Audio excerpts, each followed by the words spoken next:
A surprise cabinet shuffle here at Queen's Park just 4 months after Doug Ford was elected. And it comes with a whole lot more questions than answers, particularly surrounding one of his top cabinet ministers, who Doug Ford is losing.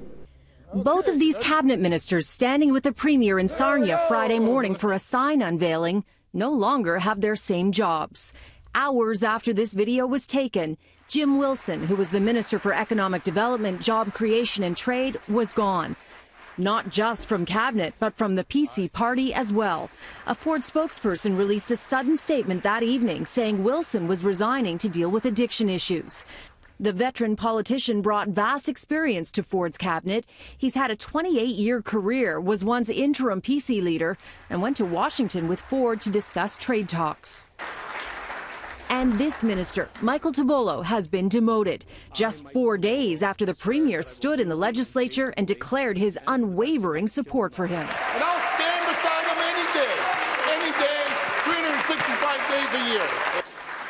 But since then, a report emerged that Tobolo, who was the Minister of Community Safety and Correctional Services, was criticized by the Securities Commission for his role as a lawyer in a $40 million Ponzi scheme 20 years ago.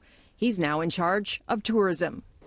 Usually swearing-in ceremonies are celebrated and MPPs smile for the cameras. There was none of that today. No one was showing their faces, but the opposition had something to say.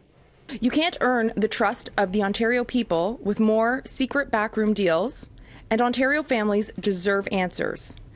It's time for Doug Ford to face the public, face the press, and shed some sunlight on what's going on at the highest level of Ontario's government. In another blow, Doug Ford has lost his Director of Policy, Andrew Kimber, who resigned, but there are many questions around this as well.